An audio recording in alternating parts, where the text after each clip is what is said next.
perubahan Kak Ruben sekarang seperti apa sih Kak Igun? Ruben, Masya Allah, Alhamdulillah. Kemarin sempat ketemu juga kan Pak Ustadz pas lagi di rumah. Ya Alhamdulillah Ruben istiqomah, belajar agama. Sekarang aku sholat Jumat ada yang nemenin di Trans. Ya Alhamdulillah. Kita support, walaupun kalau dilihat dari sosial media pro dan kontra itu pasti ada. Itu udah pasti biasa ya gitu ya Pak Ustadz. Gitu, jadi didukung aja. Dan terlihat juga Kak Igun selalu mendampingi Kak Ruben. Sebenarnya bukan selalu mendampingi, nggak ada kaidah mendampingi, tapi secara nggak langsung bareng aja gitu. Karena kan waktu kita sholat Jumat itu kan sangat terbatas, karena penayangan itu kan jam 12:30, selesai sholat 12:30 gitu. Mungkin perubahan seperti apa sih yang Kak Nggak Igun ada rasakan? perubahan, biasa aja. Nggak ada yang mendadak-dadak jadi apa, mendadak-dadak gimana, nggak ada. Biasa aja alhamdulillah. Masukan masih ada dari Kak Igun ya?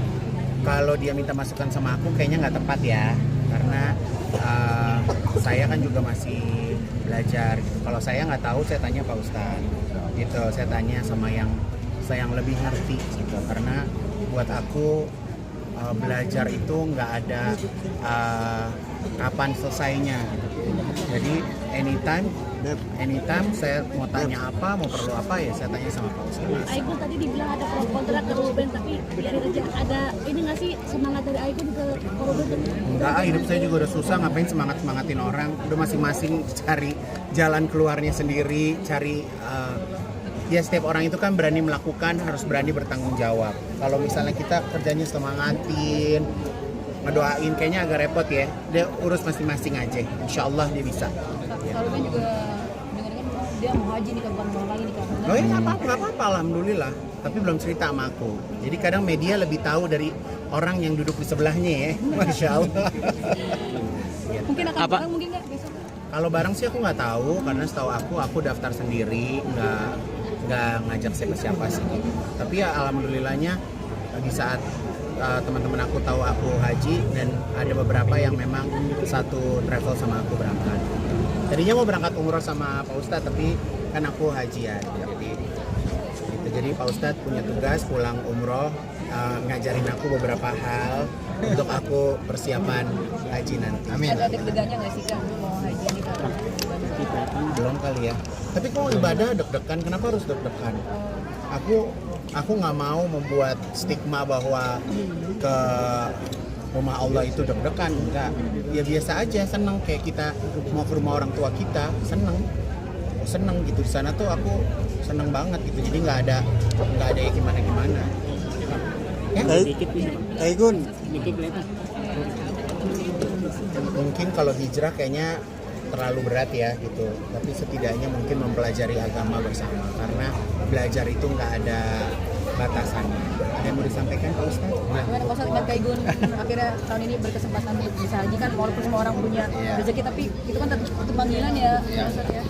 Ya pertama tentu datang ke rumah Allah adalah panggilan, dan tidak semua orang itu bisa datang ke rumah Allah, baik dia punya harta, punya kekayaan, punya kuasa. Kalau Allah tidak mengundang, dia nggak bisa datang.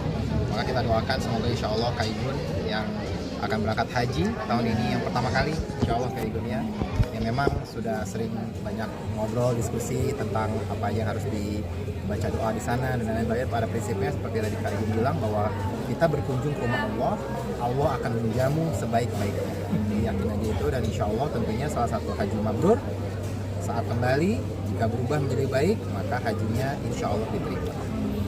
Kak Igun berarti mengambil haji furoda ya? Aku nggak tahu namanya haji apa. Iya, furoda. Yang langsung berangkat. Kak Igun udah mantau suhu di sana nantinya berapa gitu? Apa? Suhu. Udah mantau nggak sih Kak administrasi gitu kan di sana? Aku kan baru pulang kemarin, nyaman-nyaman aja. Ya lagi pula antara dari masjid ke hotel kan dekat. Kita nggak mungkin keluar masjid kebakar terus baru ke masjid lagi kan, enggak, jaraknya kan dekat. Jadi kalian jangan mikir bahwa di rumah Allah tuh kayak gimana, menyeramkan seperti apa, nggak ada kayak gitu. Jadi jangan memberikan stigma, menakut-nakuti keadaan. Di sana enak banget kok, insya Allah enak banget, dan kita bisa ngebaur sama semua orang gitu, nggak ada batasannya gitu. Jadi kita bisa benar-benar ngebaur gitu. Jadi yang nggak ada yang harus ditakuti. Kak Igun kan kalau di setiap pagi aja tidak pernah tidak didampingi ya. Ini besok ibadah akan sendiri gimana Kak? Ya alhamdulillah aku ada beberapa ustadz atau mutawif yang aku pernah kenal dan mereka tinggal di sana. Jadi aku paling manggil mereka aja waktu temenin aku ke masjid. Jadi lebih enak sih gitu kan. Sebenarnya kan rukun hajinya tuh ada beberapa hari, tapi banyaknya memang ibadah ya gitu. Jadi aku tinggal cari teman aja. Jadi aku akhirnya punya prinsip ya, kalau kita selamanya berharap sama manusia, minta tolong, ditemenin, toh ntar mati juga sendiri. Nah, saya mati juga nggak ditemenin Pak Ustadz mati juga nggak ditemenin saya gitu. Jadi ya belajar aja untuk sendiri gitu. Karena ibadah kita ya untuk kita, bukan buat orang lain.